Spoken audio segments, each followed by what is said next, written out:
Shoot a hare or don't shoot a hare? For Nicole in North Yorkshire, the answer is easy. They're delicious. My go-to favourite is a stew. It's a one pot. Do you have the same name as a murderer? Gloucestershire police revoke a law-abiding gun owner's certificate after making that mistake. I did know him, but not I wasn't friends with him or anything like that. I knew of him. Fallow measuring. With the fallow buck season underway across the UK, here's how CIC records heads. When you're looking at colour, you've got to look at both sides, because it could be very dark on one side but quite light on the other side, so you've got to take that into consideration. Only days remaining and fewer than half the tickets sold in this month's Fieldsports Competitions.co.uk. You could win a Hike Microthermal, a £500 Hogan Outdoors online voucher, or 5,000 clear pigeon shells. That's a good prize, I might even enter it. David is on the Fieldsports Channel news stump. Welcome to Fieldsports Britain.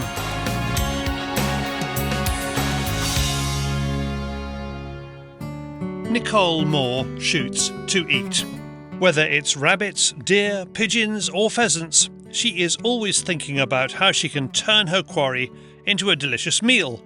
Today she is dreaming of pan-fried hare. I would definitely try pan-frying the loins, because I like to do something where I can just taste the meat first, so I know what the meat tastes like. But my go-to favourite is a stew. It's a one pot. I just love putting the meat in, just a whole backstrap, a whole legs, everything in, root, veg, and just leaving it for kind of 2-3 hours so it falls off the bone. It's always delicious, and it's just such a rewarding feeling. I kind of take that time, a nice glass of wine, and I'm reliving the experience as I'm eating it. And the other thing that's rewarding for me is feeding it to my dog, to Rigby, because he is a game eater. That's what dogs are supposed to be eating. If I try and give him a bit of supermarket chicken, he's not a happy bunny at all. He sniffs at it. So yeah, it's a really nice feeling to be able to provide for both of us, and it's nutritious food that I've worked hard for. She is visiting stockman and part-time gamekeeper Mike Sutton in North Yorkshire. Hares thrive on Mike's ground. That makes him and the farmer happy, but you can have too much of a good thing. They are here in enough numbers to damage crops, and because the government banned hare coursing, it is hard to stop them attracting poachers with all the damage they do. So we cull the hares on our ground because we're quite fortunate we've got a lot of hares. Yeah. As you said, they do a lot of damage Yeah, to the crops. Yeah. Any new plantings, there's a big push for rewilding and putting trees in at the moment. So of course, deer and hares do quite a lot of damage to them. Yeah, crop and tree and hedgerow damage, but unfortunately poaching's quite prevalent in the area, and they don't take for the pot that's not that kind of poaching. It's a lot of vehicles turn up, destroy the crops, destroy the gateways, tear around the fields, and then dogs are out and they tear up the hares, and that's it. It's just, there's no sort of proper control in that at all. It's it's terrorising the countryside, really. There's no room for that, and we don't want it either. So. And the more hares you've got on the ground, the more sort of they're spread out across the field. So we're trying to keep them off the roadside, keep them up the fields. So the smaller numbers we tend to find on our farm, they tend to stay away from the roadside. They're not pushed down onto the roadside. Right. So it's unfortunately, it sounds a little bit cruel to be kind, but that's what we found works for us. So we've poaching numbers are down, reports are down for us. Perfect. So, yeah. Nicole is going to lend a hand getting the hare numbers down. We'll be driving around the fields at dusk. Mike will select which hares to cull, and Nicole will shoot from the truck with her 2.2 rimfire. First things first, she needs to zero her smart new Hike Micro Alpex scope. Fortunately, Mike has used a similar scope before, so he helps her through the menu. We've got two groups together, and then I can mark it and you can move your crosshairs. On the crosshairs on the bullseye. I put my crosshairs basically over there in the field where it was. Put crosshairs on where you want to hit, so on the black dot. Yeah! Straight away, we're spotting hares in the next field. Okay, so you've got one hare there. So you see where the big trees are at the back? the dark one straight in front of us. It's just to the right hand side of that. So I'm going to go this way down.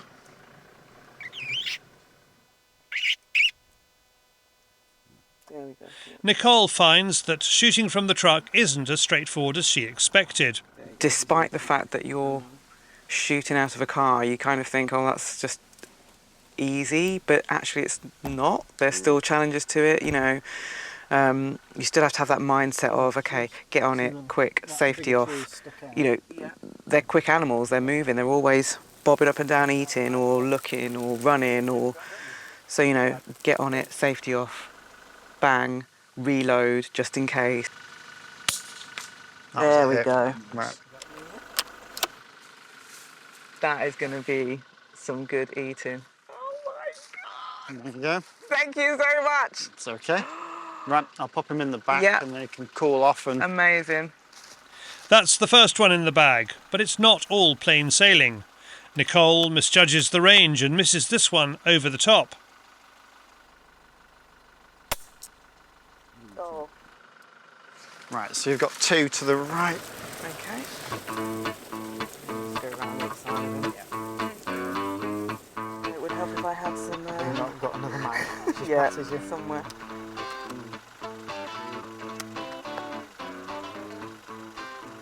The next hare is a solid chest shot and runs a short distance before rolling over dead. Hey, Yeah. still running. No.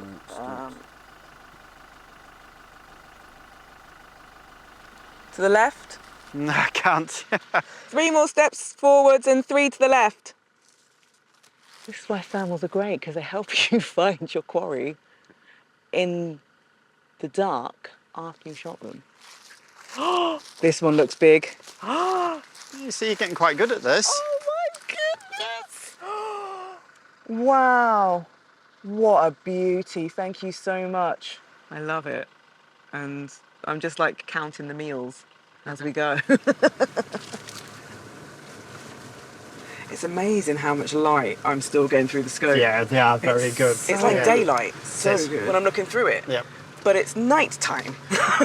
And like, you know, we've brought our torches, but I just haven't needed it. There's enough ambient light to illuminate to it. pull in. Yeah, the sensor on them is absolutely It's spot on. It insane. really is.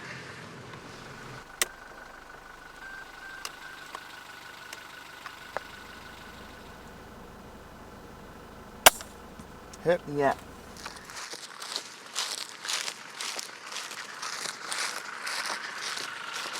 Actually, quite a good shot. Okay.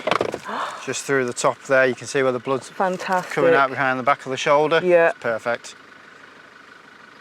It's just like the size of them. I'm just thinking about the Large meals, and I'm animal, like, I'm aren't going to they? get so much food from. The back and the haunches and Yeah. the legs, yeah.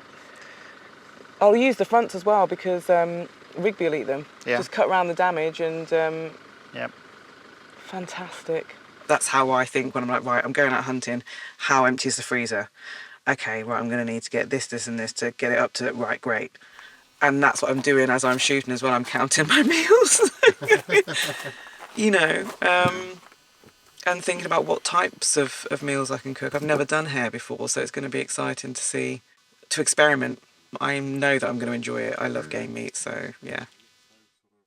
You can find Mike and Nicole on Instagram, links below. And for more about the Hike Micro Alpex scope, go to hikemicrotech.com.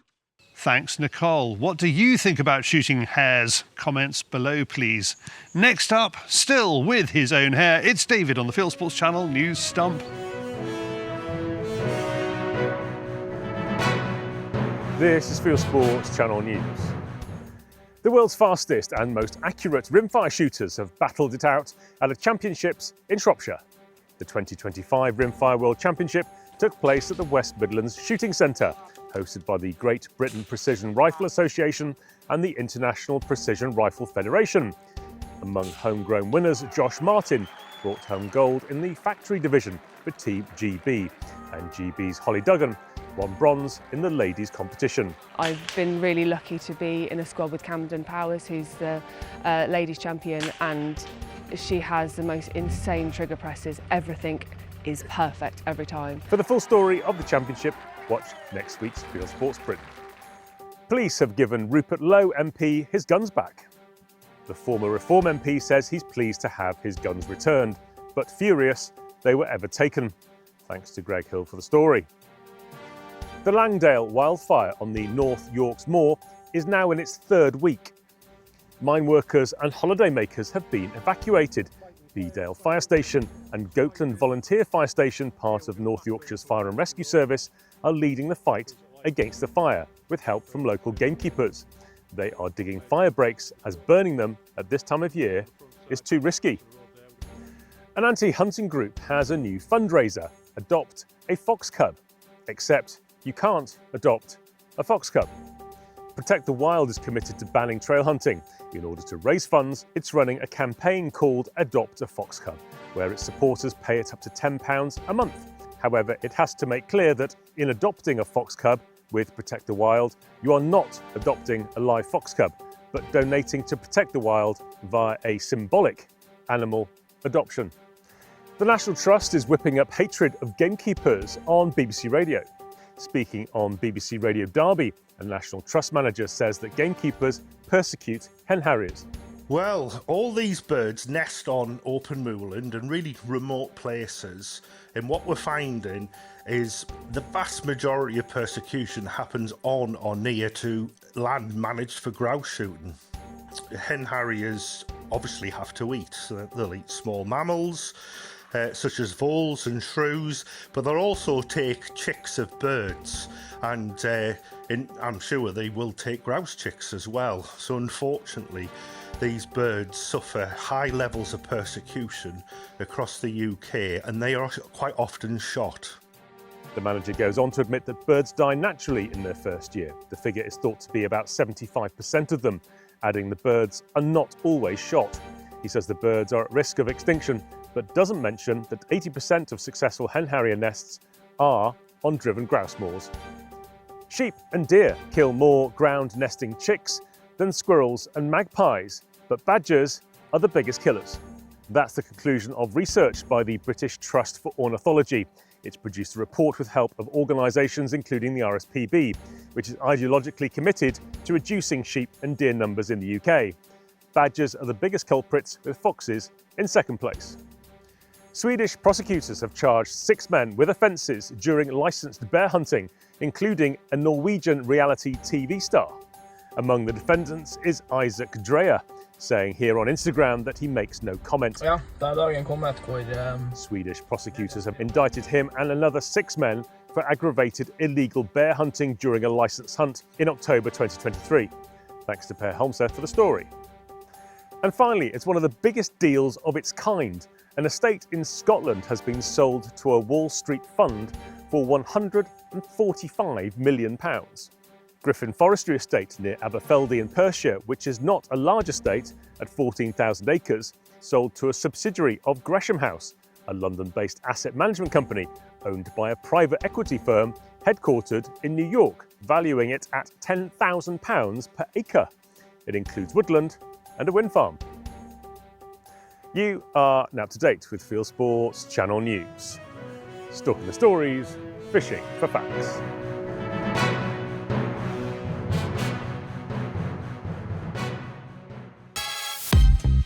Fieldsports Channel members get more. Every week there's Fieldsports Extra, our exclusive show packed with behind-the-scenes clips, interviews and a free prize draw. Plus, membership gives you access to our Fieldsports Advice Bureau for help with shooting and firearms licensing, with our in-house lawyer on your side. And with our insurance, you're covered for £5 million public liability for shooting activities across the UK, as well as legal expenses cover. Join today so we can keep the pressure on and the volume up.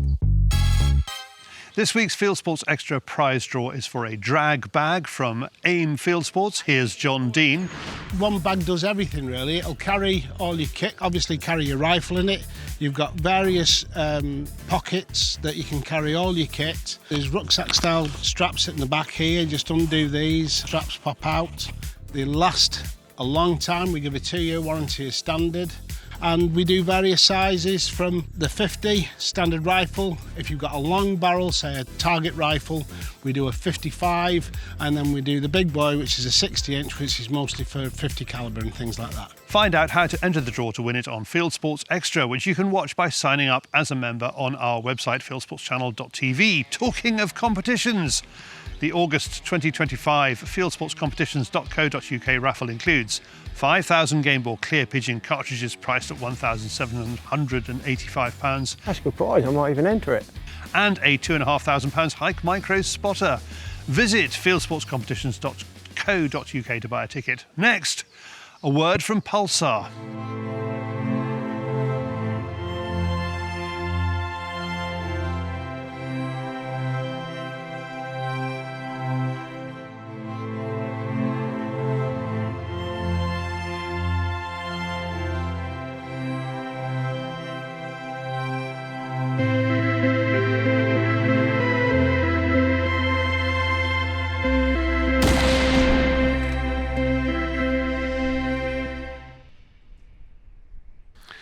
Now, a gun grab story.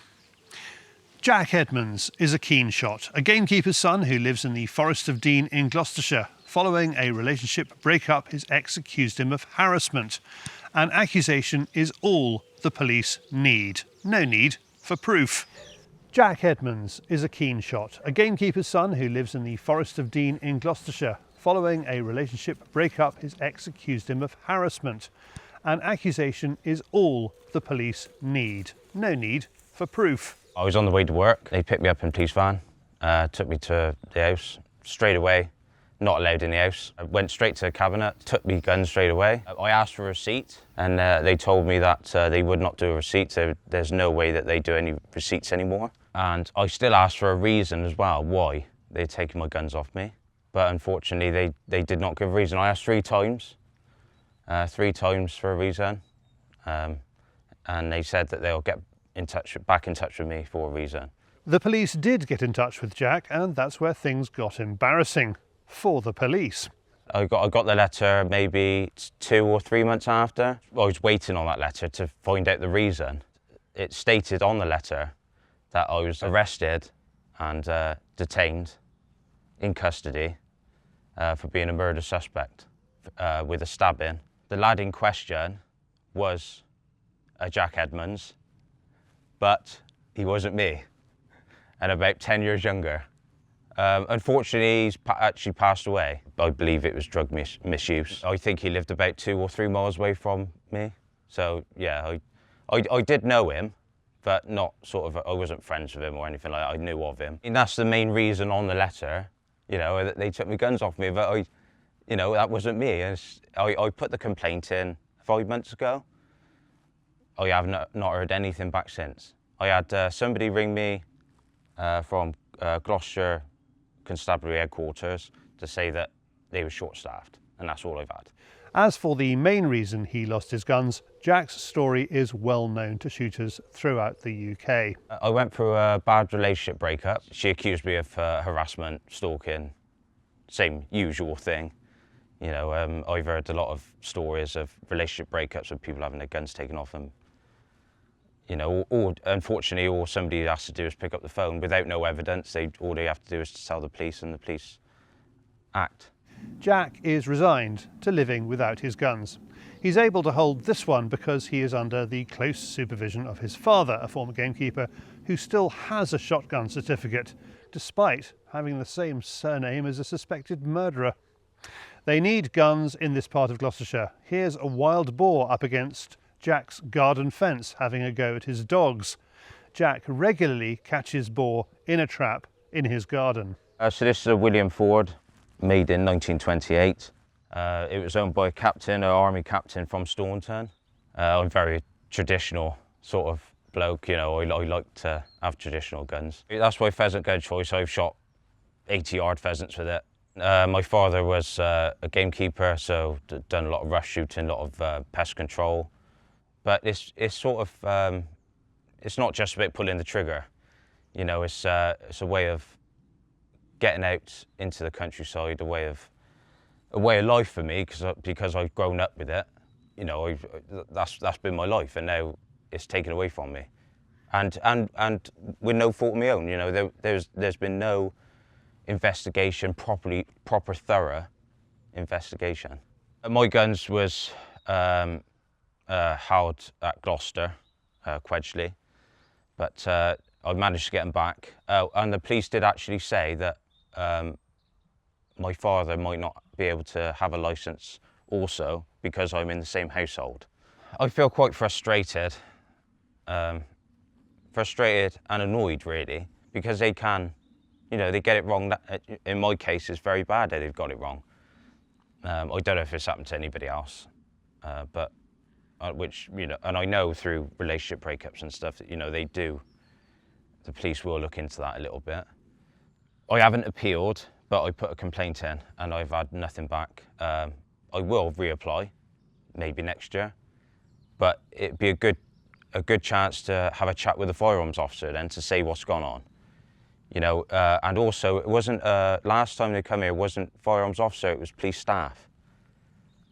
You know, so they was only here to do a job. I couldn't actually have a proper chat with the officer. Thanks, Jack, and let's hope Gloucestershire Police see sense. Jack signed up as a Fieldsports member and Layla is going to help Jack on the road to getting his guns back. Next up, how to measure a fallow head the CIC way. Over the years, we've filmed a lot of fallow bucks on Fieldsports Channel. They come in all shapes and sizes, whether in the wild or in parks. Our stalkers would have used terms like fishtail, tines and spellers to describe their antlers. To understand a bit more about the terms and the system used to assess the quality of a buck, Anthony and Laurie from CIC are going to give us a quick overview of what they measure and how they score fallow. The example they've brought in represents good, bad and ugly characteristics. Fallow are probably the most difficult deer to measure. They're the only palmated deer we've got in the UK, and you know, they take a bit more time to measure them. You can easily make mistakes. First of all, we're going to measure the beam length. Does it always require two people to do this? It usually requires two people to do this, but Yeah. you can do it on your own, but it becomes quite finicky. Yeah, it's far easier with two people for the bigger species. The small species like roe, muntjac and Chinese water deer, you can quite easily measure yourself. Okay, why have you chosen that spot? It's the highest point on the closed beam. So the closed beam, the beam of the fallow deer is the palmated part of it. So it's this whole area here that's actually part of the palmation. Yeah. We can actually use chalk to mark that off to make it easier. If you pass us the chalk, Laurie. So we can actually mark the area around where the spellers are, which are these fingers that are sticking out, and we mark it round. And then decide on which count as spellers and which is the highest point. And as this is probably a broken speller, this is the highest point on the palm. Okay. We come in the top end of the coronet. For the brow tine, Laurie measures above the coronet and under the tine. All these measurements are entered into the CIC score sheet. It helps with consistency, whoever wields the tape and the chalk. Once they have recorded the dimensions for the buck, they weigh the head. This is the weight for the full skull, which is 3.12. All the heads, when they're first prepared, they've got to be dried out. It takes about 2 weeks for the water to start to reduce, but the minimum of 30 days has got to be left before we can measure it, when the weight will be stable then. Next, they assess the appearance of the head. The darker the antlers, the better. So if it's very light coloured, virtually white to light yellow, there is no additions at all. If it's a grey to a lighter brown, it's 1 addition, and if it's dark brown to black, it's full 2 points. It varies in points for each addition.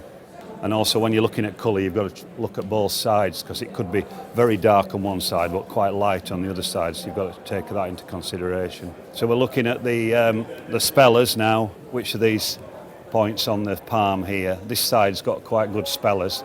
They've got to be a minimum of 2 centimetres to qualify as a speller. So some of these might be a bit small on this side, so we'll give points for that. On the other side, it's got some big gaps, which are called fishtails, which affect the measurement, because you can't measure through a void.